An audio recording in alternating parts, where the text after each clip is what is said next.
In 1985, a group of hikers were making their way down a trail in this big forest in Southern California when one of them looked through the trees off to their side and they saw there was a stream running down parallel to the trail they were on. And in this stream, the hikers saw something that just didn't look right. And so the hikers left the trail and made their way down to the stream, and when they actually saw the thing that stood out to this hiker that was in the stream, they just stopped and stared at it. It would take investigators another 3 years before they would finally understand what the hikers had just found. But before we get into today's story, if you're a fan of the strange, dark, and mysterious delivered in story format, then you've come to the right place because that's all we do, and we upload once a week. So if that's of interest to you, the next time the like button is having a bad day, offer to make them a cup of tea. But make sure you put the milk in before the water and use Splenda instead of sugar. Also, please subscribe to our channel and turn on all notifications so you don't miss any of our weekly uploads. Okay, let's get into today's story.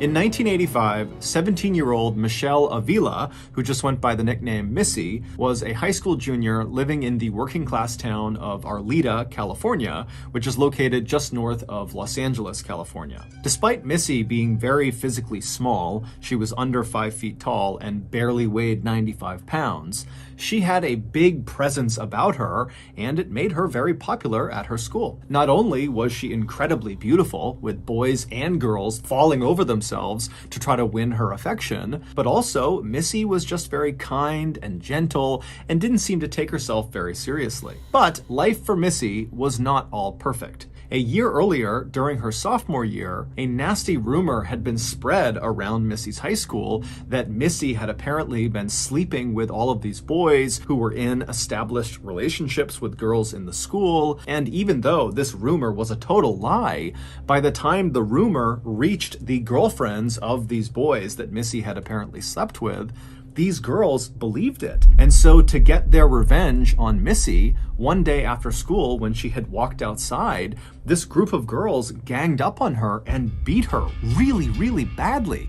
In fact, the beating was so severe that when Missy came home, her family immediately pressed charges on the girl that seemed to kind of lead the attack. Her name was Sonia Bond. But despite Missy and her family immediately filing these charges, the case dragged for months and months and months. But finally, by October 1st, 1985, so at the beginning of Missy's junior year, Missy was within a week of actually going to court and taking the stand and testifying against Sonia. And while Missy was certainly nervous about going to court and testifying, she knew deep down she was making the right decision. On October 1st, so a week before Missy is set to testify, Missy came home from school and she told her mom that she had plans that afternoon to go hang out with her friends. This was fairly routine for Missy, who had a big circle of friends, and so her mother, Irene, told her that was totally fine, but you gotta be home by 6 p.m. Missy agreed, and then just a couple of minutes later, a 17-year-old girl named Laura Doyle, who was very close with Missy,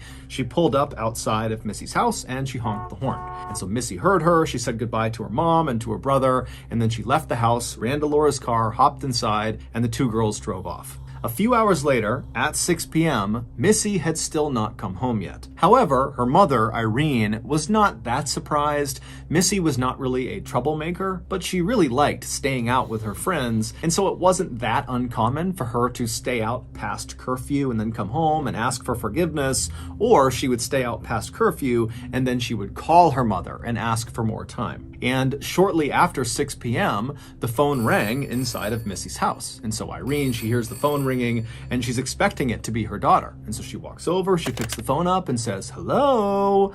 But it's not her daughter. It's another young girl's voice. It's Laura's voice, the girl who had picked Missy up after school to go hang out with friends. And before Irene could ask Laura why she was calling, Laura kind of awkwardly asked Irene, "Hey, is Missy home?" And Irene would say, "Laura, she left with you. Isn't she with you?" "No, she's not here. She's running late. Why? What's going on?" After Irene said this, Laura began to panic, and then she proceeded to tell Irene what happened that afternoon while she was out with her daughter. She said after she picked Missy up, the two of them just kind of drove around town, which they did all the time, and then at some point they made their way over to Stonehurst Park, where Missy and Laura and a bunch of their friends would often go and hang out. And so they drove over to Stonehurst, they made their way into the parking lot, and as soon as they were in there, Laura began looking around for other cars that she recognized to see if maybe their friends were there. But after looking around, she didn't recognize any of the cars, and so Laura just reflexively began turning the car around to leave the park. But as she was doing that, Missy stopped her and said, "Wait a minute,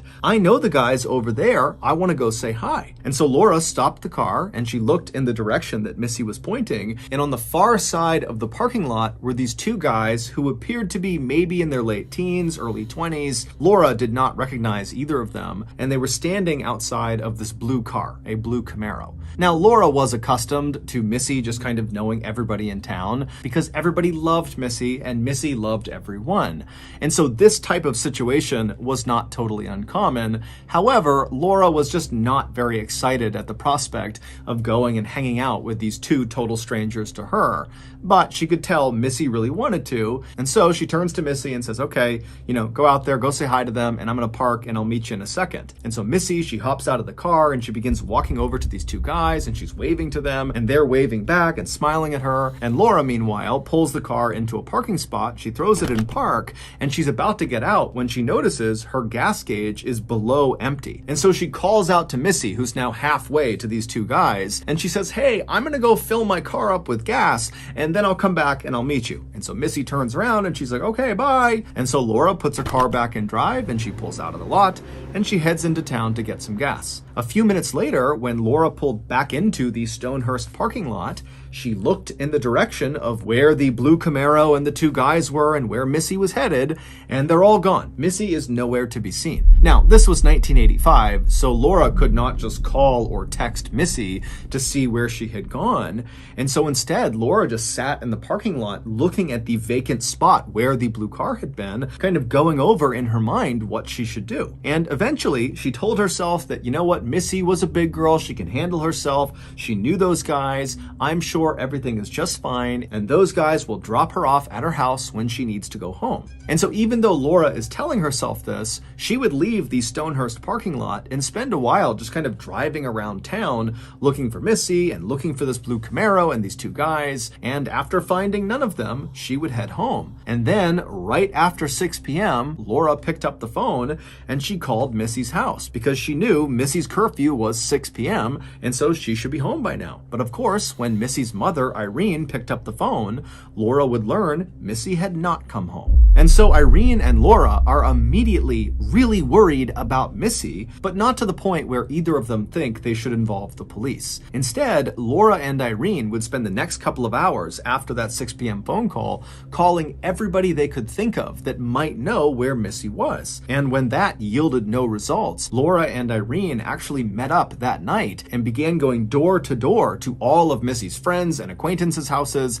asking the occupants if they knew where Missy was. But by late that night, no one had given them any information about Missy's whereabouts, and so still feeling very concerned about Missy, Laura and Irene decided the best thing to do was just to go back home and go to bed and hope in the morning Missy turned up or someone contacted them with information about where Missy was. But the following morning, Missy had still not turned up and no one had heard from her, and so that morning, Irene went to the police and told them what was going on. Immediately, the police honed in on Laura and began going over every single detail of what that blue Camaro was doing, what those two guys looked like, what did Missy say about these two guys? Did she give any information about where they might go or who these guys were? And Laura, she was totally guilt-ridden and emotional about being the last person to see Missy before she has apparently vanished, and she sat there trying to give every bit of information she possibly could about what had happened that day, but unfortunately, she was just too far away from these two guys and their vehicle. She could only give them a sort of basic physical description,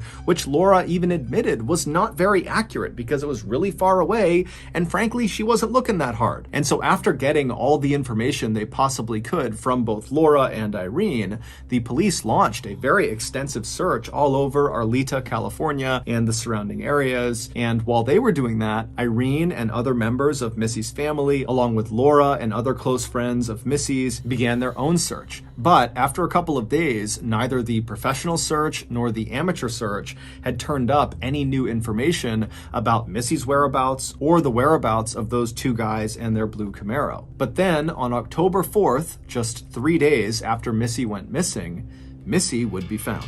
However, it would take investigators another 3 years to finally make sense of what actually happened to her. Based on eyewitness testimony, here is a recreation of what happened to Missy on the day she vanished. On that day, which was Tuesday, October 1st, 1985, Missy came back from school. She told her mother she wanted to go out and hang out with her friends. Her mother told her, okay, be home by 6. And then a couple of minutes later, Laura pulled up outside and honked the horn, and Missy ran outside, hopped in the car, and they drove off. The pair would drive around town for a few minutes before making their way to Stonehurst Park. Now, to understand what happens next, you need some context. Missy had two best friends. One of them was 17-year-old Laura Doyle, who she was with, and the other was another 17-year-old girl named Karen Severson. These three girls had met when they were in grade school, they lived basically on the same street, and they spent virtually every second of every day together. However, a month earlier in September, the trio had had a falling out, because a month earlier, another rumor about Missy sleeping with boys who had girlfriends began circulating around the school, except this time, the girlfriends in the rumor were Laura and Karen. Now, of course, Laura and Karen were well aware of the fact that a year earlier, Missy had been accused of something similar, and it had all been a big lie. And so going into this new rumor, Laura and Karen knew that the likelihood of it being real was very slim, but because this rumor directly involved them and their boyfriends, they felt a little concerned. And so Laura and Karen went to Missy and they said, hey, we don't think it's true, but is it true? Did you sleep with our boyfriends? And Missy immediately is like, are you kidding me? No, I didn't sleep with your boyfriends. Did you see what happened last year? It's the same thing. It's a lie. It's just a rumor. I can't believe you would think I would do that to you. And so pretty quickly, this discussion escalated to a full-blown fight between the girls. Or more specifically, it turned into a full-blown fight between Karen and Missy. Because Laura, she was worked up about it, but pretty quickly she was able to calm down.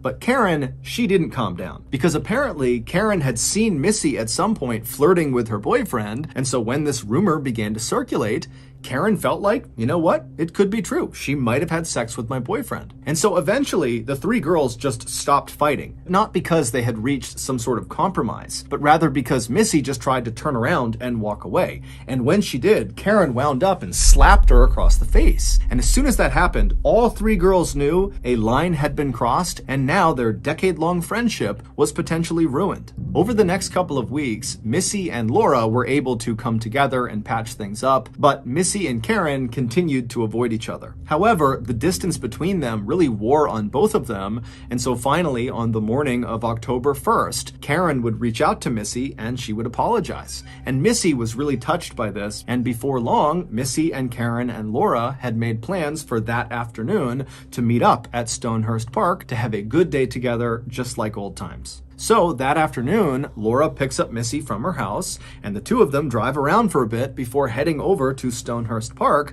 where they're planning to meet Karen. But when Laura pulls the car into the parking lot, they look around and Karen is not there. And the blue Camaro and those two guys standing around it on the far side of the parking lot, they weren't there either. Because Laura had made up the blue Camaro and those two guys. They never existed. That was all just a big cover-up for what happens next.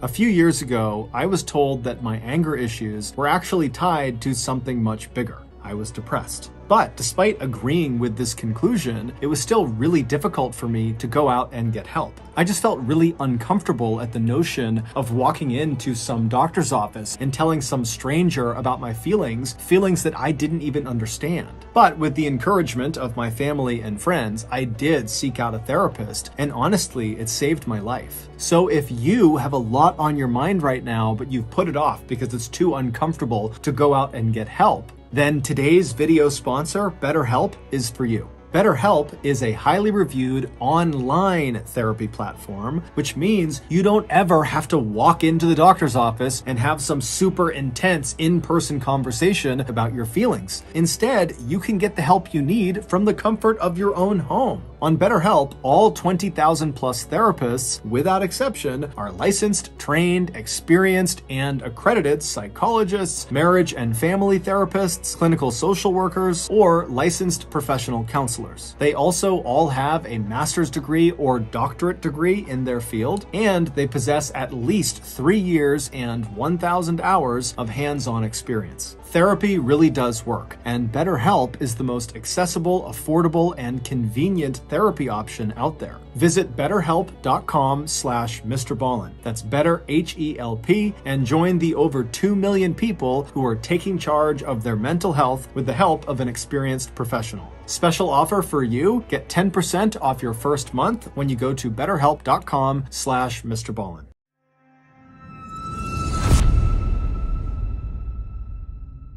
So Laura and Missy, they pull into the parking lot at Stonehurst, and they park in a spot and proceed to wait for Karen. And Karen would show up just a couple of minutes later. But when she showed up, all hell broke loose. Karen came flying into the parking lot and came to a screeching stop right up alongside Laura's car. Karen had parked her car so close to Laura's car that Laura literally couldn't open her door without striking Karen's car. And in Karen's car, in the passenger seat, which was closest to Laura's car, was a terrified-looking 17-year-old named Eva Cherambolo, who was friends with all three of the girls, and that day, Karen had apparently asked Eva to come over for dinner, but after picking Eva up, without giving her any explanation, she had flown over to Stonehurst and then came to this screeching stop right next to Laura's car. And so Eva is sitting in the passenger seat looking at Karen and looking over at Laura and Missy, having no idea what's going on, and Karen begins yelling at Eva to roll her window down. And so Eva rolls her window down, and Laura and Missy are looking over in absolute astonishment. And then once the window is down on Eva's side, Karen begins screaming across Eva out the window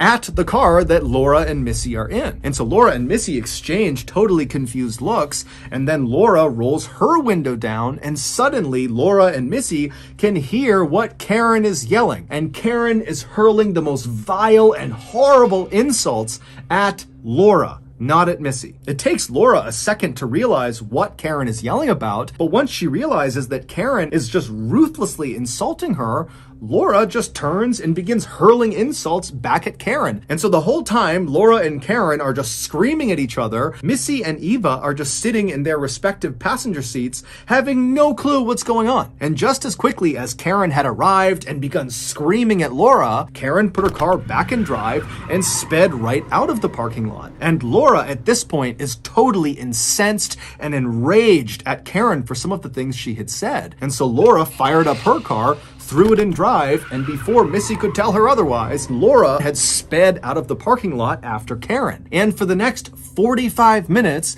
Karen and Laura drove like absolute maniacs north of the city up into the mountains, where the whole time they're driving, Karen is swerving side to side, and she's speeding along these desolate roads, and Laura would speed up and get right on her bumper, like she was experiencing this extreme case of road rage. Now, for the first few minutes of this, both Missy and Eva were desperately trying to get their drivers to calm down and just pull over. Whatever you're fighting about, it's not worth crashing and dying over. But little did Missy or Eva know, there was something much, much bigger going on between Laura and Karen. And so their requests to stop the cars fell on deaf ears. Finally, after this 45-minute white-knuckle insane drive along these mountain roads came to an end when the road they were on kind of funneled them into this dirt parking lot in the middle of this huge forest. And as soon as they reached this parking lot, Karen came to a stop, and Laura narrowly avoided smashing into her and came to a stop right next to her. And as soon as the two cars were stopped, both drivers hopped out and were immediately in each other's faces, shoving each other, screaming at each other, just continuing this awful fight. Eva just stayed in the passenger seat and did nothing. She was just hoping that whatever was going on would eventually end and they could leave. But Missy, she's looking out there at her two best friends who seem like they're about to kill each other. And so Missy decides she's going to get out and try to separate them. And so she begins to open her car door. And the second she does, both Karen and Laura, who were maybe 5 or 6 feet away from her car door, they both immediately stop fighting. It was like a switch had been thrown and whatever was going on had come to a complete and total stop. And at the same time they have suddenly stopped fighting, both girls simultaneously turn and look at Missy. And before Missy could say or do anything, Karen and Laura ran over and positioned themselves right outside of Missy's door. So Missy could no longer shut the door and Missy could not get out of the car. She was totally trapped. And as soon as Karen was in position right outside of the car, Karen kind of got down and got right in Missy's face, and with a very menacing and hissing voice, she looks at Missy and says, "You know, this whole thing was a joke. Me and Laura, we weren't actually fighting. We're not mad at each other, but we are mad at someone. We're mad at you." And then Karen and Laura would reach down and pull Missy out of the car, and they would slam her back up against the side of Laura's car. And then Laura and Karen pressed up against her and began screaming at Missy that she had slept with their boyfriends and they knew it. And this whole time, Missy is trying to tell them, "No, I didn't. I did not sleep with your boyfriends. I don't know what's going on." But at some point, Karen and Laura were screaming so loudly and they were right on top of her that Missy just kind of began to shut down, and she went quiet and kind of tucked herself into a ball. And as soon as this happened, Karen and Laura, they grabbed Missy and they began pushing her away from the car towards a trail that led into the forest. And Missy, she's 4'10", 95 pounds. She's tiny. And Karen was 5'2", over 200 pounds. And Laura was 5'6" inches tall and weighed 135 pounds. And so Missy knew she could not put up a fight. She had no chance against these two. And so Missy just kind of began shuffling her feet, walking towards this trail. And periodically, Karen and Laura would walk up and push her to walk towards this trail. And as this is happening, Eva, who had been sitting in the car the whole time, she finally got out and kind of walked up behind the group, but didn't participate. She just walked along behind them. And so after a couple of minutes, Karen and Laura had managed to push Missy all the way to the actual start of the trail, this narrow trail that left the parking lot. And at that point, Laura walked around Missy, so she was in front of her, and Karen stayed behind Missy. And the two girls ordered Missy to keep following them into the woods. And Missy did not put up a fight. She just put her head down and continued walking along the trail behind Laura, with Karen behind her, periodically pushing her. And then several steps behind Karen was Eva, who just continued to do nothing. After the girls had walked for a little while on this trail and were out of sight of the parking lot, Laura came to an abrupt stop and she turned around to face Missy. And by this point, Missy was genuinely terrified. She was crying, she had her head down, and she was just hoping that her captors were going to let her go. But once they stopped and Missy looked up at Laura, Laura wound up and decked Missy right in the face. And as soon as she hit Missy, Karen immediately jumped in. And before long, Missy was on the ground getting punched and kicked and stomped on by Laura and Karen. And again, Eva just stood there watching, doing nothing. Eventually, Laura and Karen would stop beating Missy. And at that point, Laura would pull out a knife and she would reach down and she would grab Missy's hair and she began hacking it off. Missy was not a vain person, but she loved her hair. It had to be perfect anywhere she went. It was her prized possession, and Laura and Karen knew it. And so Laura, she begins hacking off the hair with her knife, and Karen, who wanted to get involved but didn't have a knife, just began grabbing Missy's hair and ripping it out with her fists. Finally, after much of Missy's hair had been hacked off of her head, Laura and Karen stopped and just stood up and looked down at Missy, who was now in the fetal position just crying to herself. But Laura and Karen were not done. At this point, they got out restraints and they tied Missy's hands behind her back and they gagged her mouth.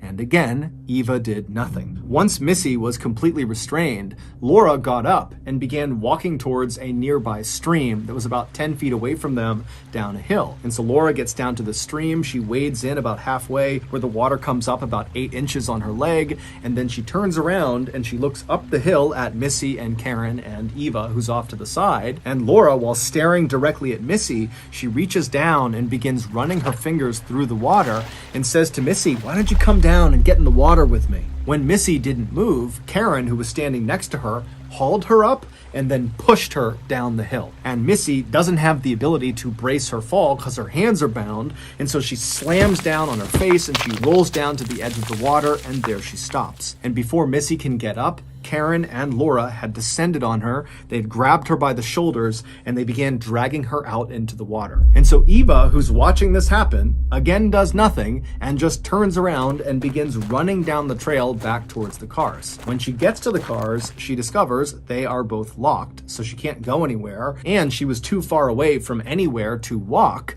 and so her only choice was just to go back down the trail to where her friends were. And so Eva goes back to this trail and she begins walking in the direction of the stream, and as she's walking, before she can see any of the girls, she hears a terrifying, blood-curdling scream coming from somewhere deep in the forest. And Eva was so terrified that she stopped where she was, she turned around, and she ran back to the cars. Eva would sit down on the ground between the two cars, and she would begin to rock back and forth. After nearly an hour of doing that, Karen and Laura suddenly emerged from the trailhead, soaking wet and laughing. Missy was not with them.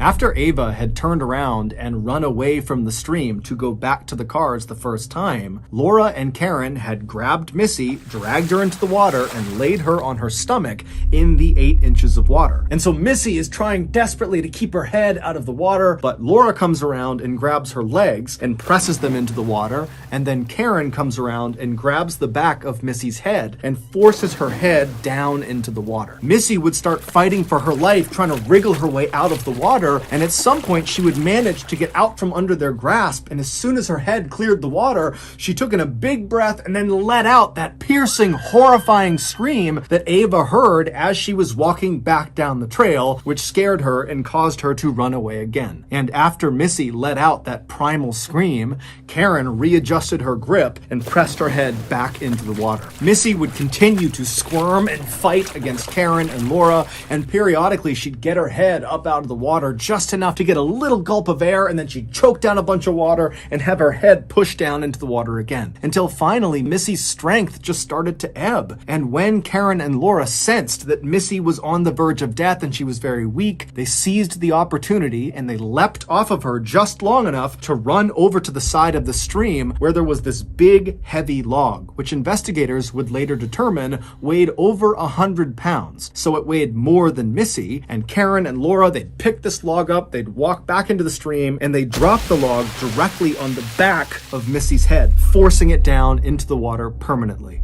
A few minutes after drowning Missy in the stream, Karen and Laura walked out of the trail, they got into their cars, Eva climbed into Laura's car, and the girls just left the parking lot and drove back home, leaving Missy in the woods. 3 days later, a group of hikers were in that forest near where Missy had been killed, and they spotted her body in the stream. When police arrived, they found cigarette butts, a beer bottle, and men's overalls lying out near where Missy was found. These items were there entirely coincidentally. They had nothing to do with what happened to Missy, but they somehow made the lie about Missy being with those two guys in their Camaro before she vanished seem more believable. Mostly because when Laura described these two guys to police, she kind of made it seem like they were bad boys or troublemakers, like the type of guys who would go off into the woods and smoke and drink for fun. And so the police just continued to chase down this two guys and a blue Camaro lead until the murder case went cold. But 3 years after Missy was murdered, Eva, who had been threatened by Karen and Laura never to say a word about what she knew, finally came forward to police and told them that Karen and Laura had killed Missy. When Karen, Laura, and Missy became teenagers, Missy really blossomed into this beautiful young woman who everybody seemed to adore. Meanwhile, Laura and Karen had the opposite experience. They felt awkward in their bodies and felt like no one really liked them. And so in time, they became very jealous of Missy, and that jealousy turned into resentment, and that resentment turned into hatred. And so in 1984, it was Karen and Laura who started that rumor about Missy sleeping with all these boys who had girlfriends. And that lie would get Missy attacked and beat up really badly. But that wasn't enough for Karen and Laura. They felt like Missy deserved worse. And so the following year, in September of 1985, Laura and Karen decided to kill Missy. Their plan began with spreading another rumor about Missy, about how she was sleeping around with boys with girlfriends, except this time the girlfriends in this rumor would be Laura and Karen. They did this knowing this rumor would start a fight between the three of them, and they knew that Missy just would not be able to be mad at her friends. She would want to make up with them. And so Karen and Laura, they start this rumor. It does cause a big blowout fight between the three of them. But then after this fight, Laura very intentionally makes up with Missy and kind of says, hey, let's make things right again. And so she pretends to be friends with Missy. And then a couple of weeks later, on the morning of October 1st, Karen would contact Missy. She would tell her how sorry she was. And she asked her, hey, do you want to get together today, all three of us, just like old times? And Missy fell right into their trap because she was so excited at the prospect of